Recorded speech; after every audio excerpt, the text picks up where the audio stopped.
Hey, welcome back, survivors. Remember last week I showed you the low-cost Chinese wind turbine that I bought online. I'd waited 10 years for a couple of things. I wanted to wait until the price came down, and I wanted to wait until they'd made these things into a decent product that was worth buying. The first versions of this wind turbine were adequate but overpriced. They weren't good value for money. Now they've dropped to 1/3 of what they were originally sold for, and the persistent niggly little faults that they had when they were new have been rectified. In that first video, I highlight what those faults were. In this video, I'm going to show you a few tricks that won't make your Chinese turbine any more powerful, but I'll be dealing with that later in another video.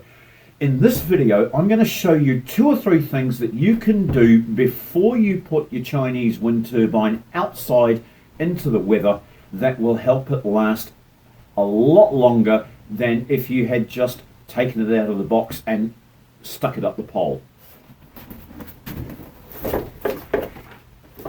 One of the things I mentioned in the video was balancing the blades. We're going to be doing that in a few minutes. But first, I want to deal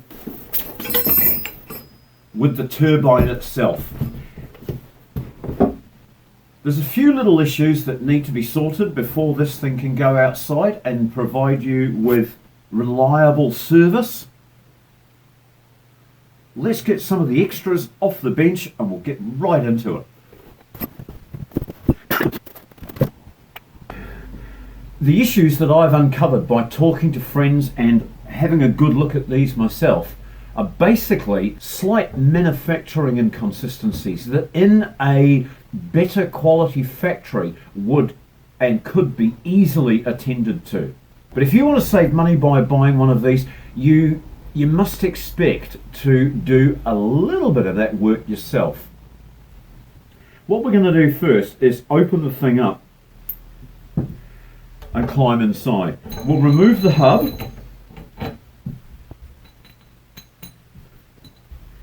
and we're going to take the front end off.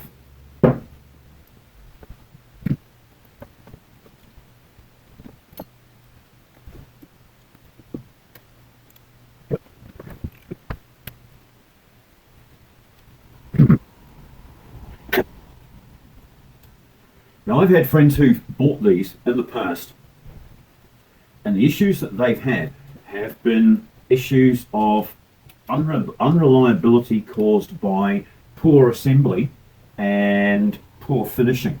You've got to remember that inside a wind turbine, you've got dissimilar metals. You've got copper, you've got neodymium magnets, you've got aluminium for the body, and you've got stainless steel for the fittings.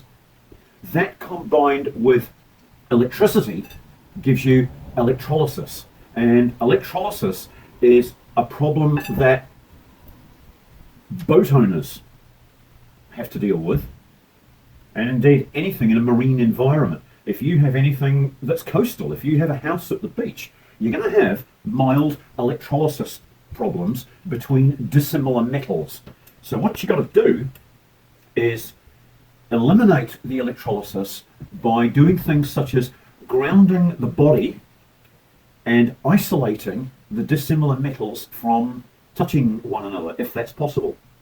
So what I'm going to be doing is going through this thing and using good old Vaseline, petroleum jelly, to waterproof various parts of it and to give a little bit of isolation between the parts. For example, I'm going to put it on the threads here so that we don't get the galvanic corrosion deep inside the threads, which 5 years down the track would make it difficult to take apart. There's many times when I've pulled things apart and actually broken them because they've been seized together.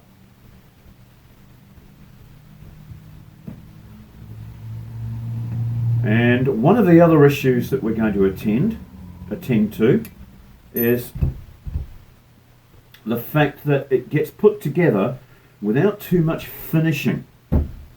Inside here you can see the three slip rings and the brushes together. That's called a commutator.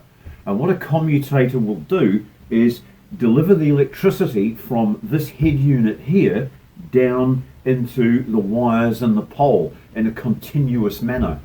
But because these things aren't finished particularly well, there is a chance that arcing could occur on these slip rings, which will cause miniature burning patterns and will ruin the continuity. So I'm going to get some fine emery paper and polish these.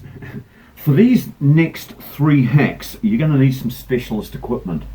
You're going to need a bit of fine 400 grade wet and dry paper, and we're going to use that to polish the commutator rings. You're going to need some petroleum jelly so that you can protect and waterproof the components. And you're going to need a packet of tortillas. What are we going to do with tortillas? We're not going to do anything with the tortillas. What we're going to do is open the packet and shake out the desiccant pouch. The desiccant pouch is something that absorbs excess moisture. And when we've finished all this, we're going to leave this pouch inside the body of the wind turbine, and that will absorb any excess moisture that finds its way inside, and that's going to help with more anti-corrosion. So the first part's real easy. All we're going to do is revolve this around, and one by one each of these rings is going to get a clean up.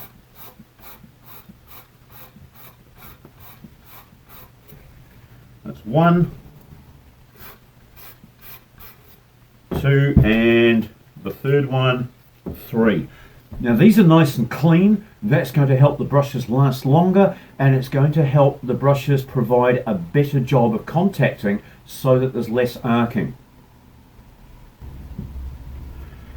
Now we're going to hit it with a little bit of petroleum jelly on the screws. The screws are going to go back into the holes with a dab of petroleum jelly on each one, and this is going to isolate the dissimilar metals. Now one of the other issues is that the powder coating, the finish paint, if you like, used on these things, they make a beautiful job of making it look nice on the outside, but on edges like here and here, you'll find that they only blow one pass of powder coat over it, and it's always a little thin around here and here, and that is where they start to corrode if you're in a coastal environment. So once this is assembled, once again with some petroleum jelly on all the parts, we're going to put a generous smear of this stuff around the join line, and that's going to keep the weather out of the crevice.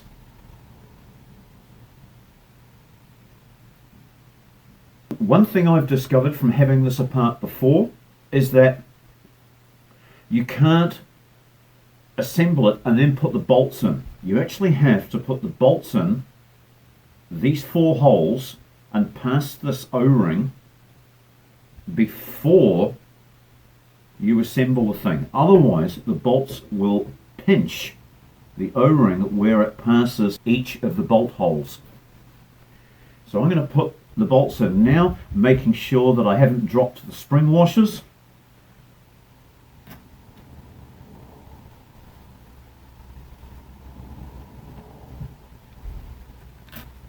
So in goes each one into the hole, making sure that the O-ring is in the correct position for each one.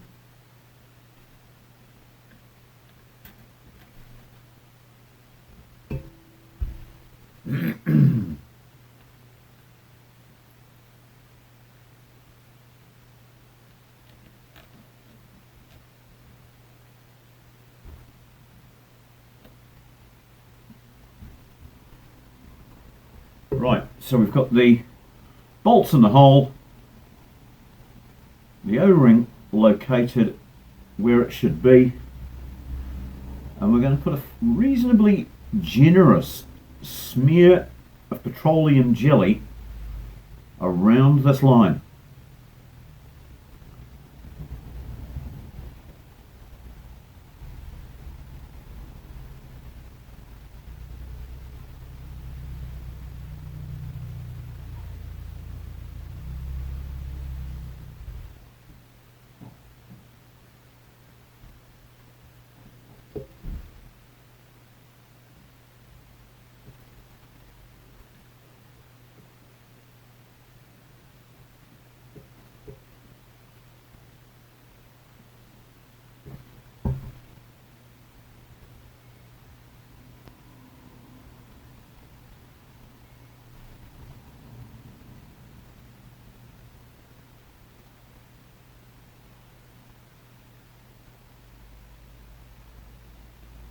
Okay, job done. One final thing, and that's to make sure that these internal wires can't be left loose so that they may tangle up in any moving part. So what we're going to do is rotate the alternator around so that any of the looseness is taken out of the wires, and we're going to have one final check to make sure that the desiccant pouch is inside and it's down the back so that it can't get itself into any trouble. And now we're going to assemble the alternator back into the body of the wind turbine. One last thing I want to show you is that in the next video in a few weeks, when I bring this thing down off the pole, I'm going to be modifying it to increase the output. I'm not going to be doing that straight away because I want to get some before and after stats.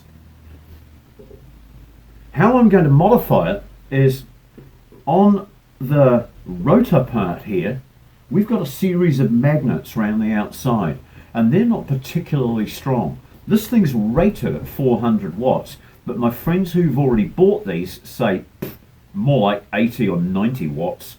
So I'm going to do what I can to improve it. What that improvement's going to be is I'll be gluing extra magnets to the face of this. And that will provide stronger eddy currents, which should provide more output to the alternator. There will be an increase in cogging. That's the effect of the magnets on the coils, and it will make the wind turbine a little bit harder to start. This is an experiment. I don't know how strong the effect is going to be. We're just going to have to find out. And the other thing is that the latent temperature will rise because there's more electrical energy happening inside. I'm going to have to keep an eye on the thing and make sure that the brushes don't get overloaded. The brushes on this version, which is a Series 3, are vastly improved over the first ones that I saw 10 years ago. I saw a couple of these wind turbines that have been taken down because the power created by the alternator was too much for the commutator, and the commutator had slightly melted, meaning that the brushes couldn't travel in and out of their sleeves properly, and they stopped working. That's been rectified on this model, along with the two bearings that used to carry the rotor. Those two bearings had a small surface area, and if they failed, they would start to spin in the housing. If they did that, they'd ruin the housing, ruin the bearing. You might as well throw the entire thing away because the cost of fixing it is just not worth it. What they've done now is taken out those two individual bearings and put in one decent quality multi-roller bearing. There's going to be one last thing that we'll be doing in a moment when I've assembled this, and that is we're going to remove the circlip, carefully ping out the dust cap, and I'm going to repack the bearing with some decent quality grease, just in case that didn't get done in the factory. It'll be interesting to pull this out and just see how much grease there is in the bearing from new. So once again, rotate the alternator around so that the wires are reasonably tight.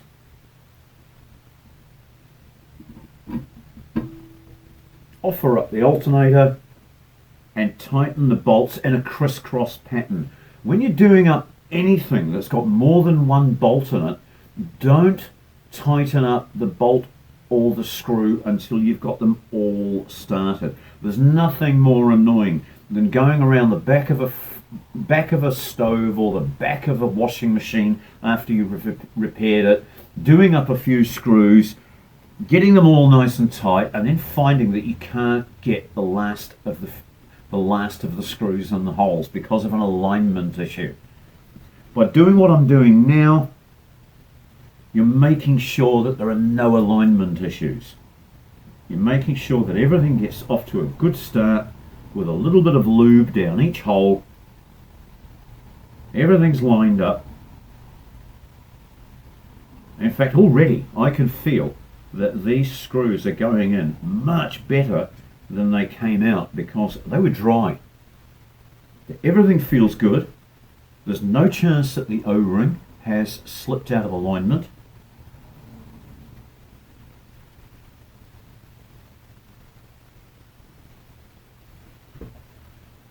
It's all pulling together just as it should be.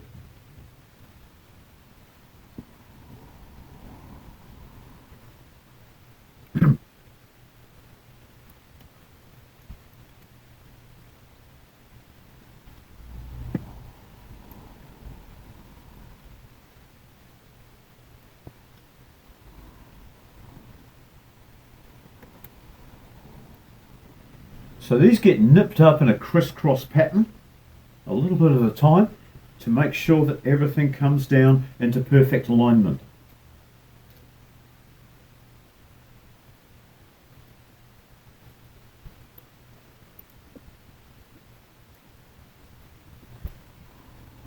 Nip it up. No need for it to be incredibly tight. There we go. And all that remains now, two small jobs. One, I'm going to nip out into the workshop and get some circlip pliers and remove this clip. If you haven't got circlip pliers, you can do it with two small screwdrivers, but beware that the circlip may spring out of the groove and disappear into hyperspace and you'll never find it again. So I have been known when I'm working on a machine in a grassy field to put a cloth over what I'm doing and do it by feel so that this can't ping and just disappear forever. But here in the lounge, I've got a fair idea of what's going on, and I'm sure that if it does ping out of the groove, I will find it in the bookcase or underneath the computer monitor or somewhere like that. Right.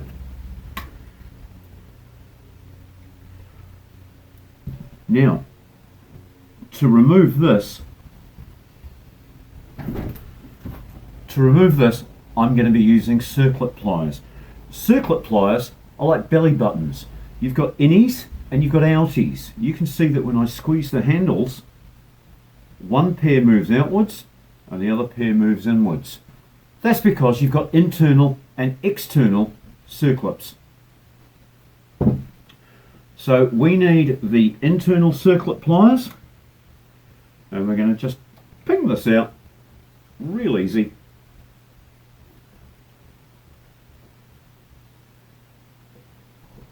Excuse the rabbit, he thinks he lives here.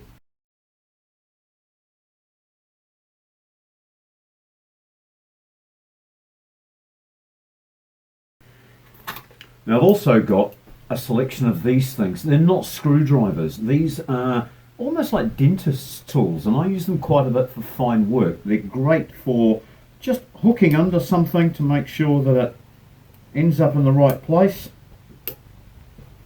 And I can use these to tease out the circlip.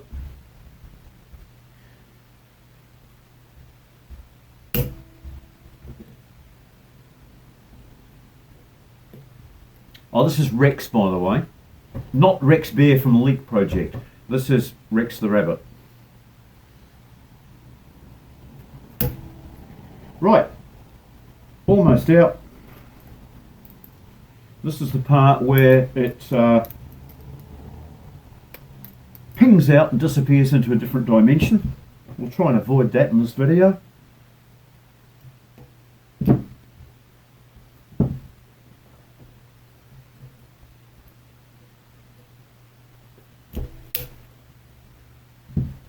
And now I'm going to carefully, very carefully, tease out this rubber seal by just digging in with a small point and just working around slowly and ease it out of its groove without damaging it.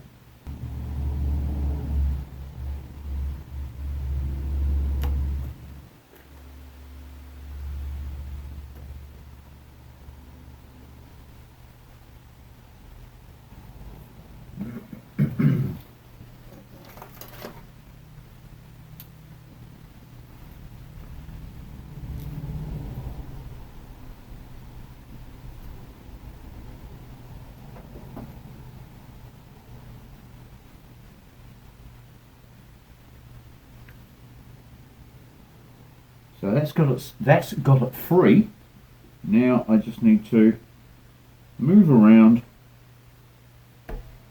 There. Now you go in from the outside of the seal, because the inside of the seal is the part that does all the sealing. You can go into the back end without causing any damage. So having a look at it, it has been lubricated. I can see evidence of grease in here. I'm only doing this for peace of mind, but I will put a little extra grease in there because I've got it open. A high quality lithium grease. We'll put that in, and I'm just going to push that in and massage it in with my fingers. That will push it down between the rollers.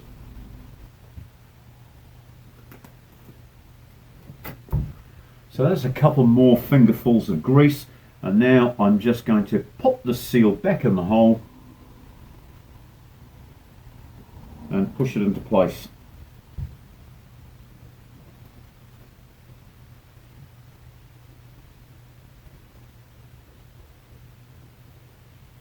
It's imperative that you get this part right, because if it pops out, weather is going to get in here.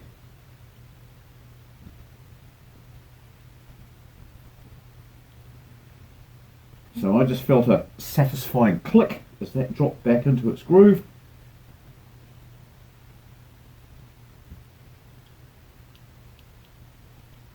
Job done.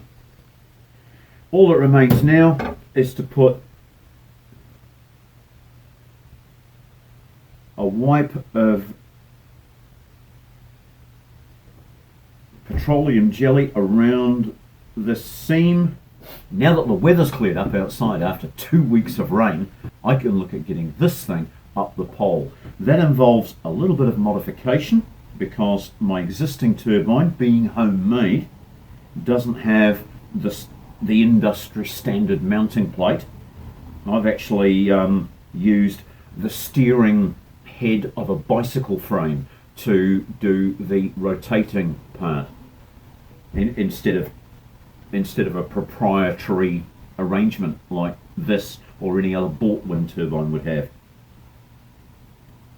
So by filling this groove full of petroleum jelly, that means that water can't sit in here and potentially cause either corrosion issues or somehow find its way into the body of the machine and cause corrosion on the inside.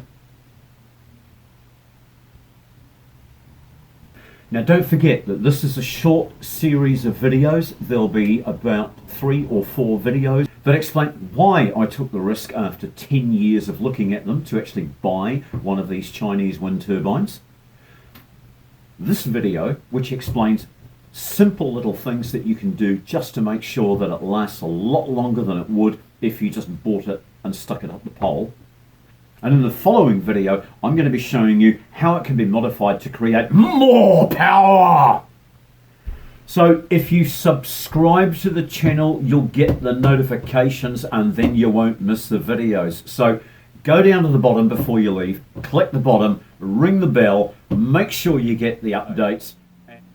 In the first video, I explained why after 10 years I took the risk of buying a cheap Chinese wind turbine.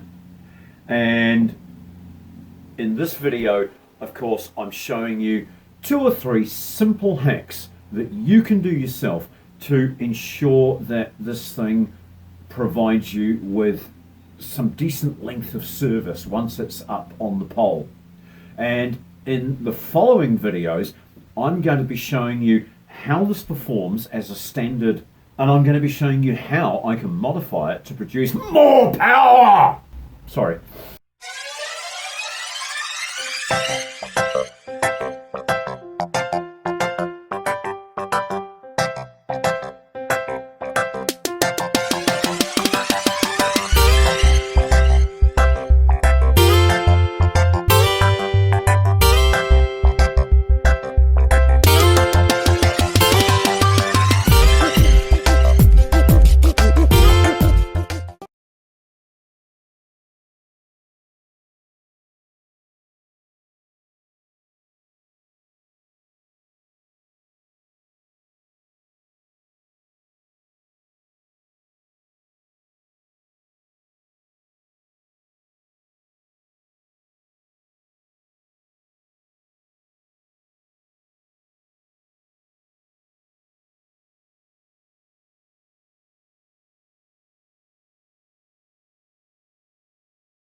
Coming up in the next video, we're going to be chucking this up the pole. I'm going to bring the pole down into the garden and show you exactly how I'm going to remove the old turbine, make up a new extension for the top of the pole, and hoist this back up into the air again. I can't tell you when that video is going to be because at the moment the weather's pretty awful. Let's just see how things go over the next 3 or 4 days, and I'll see if I can get that video put together, because I'm as keen as you are. Because I'm as keen as you are to see it. Until then, have a great day. Don't forget to keep an eye on some other fabulous off-grid and prepper channels that you'll find out there. Keep an eye on what's going on politically, because things are changing at a hectic pace right now, and I'd hate to see you left out in the cold.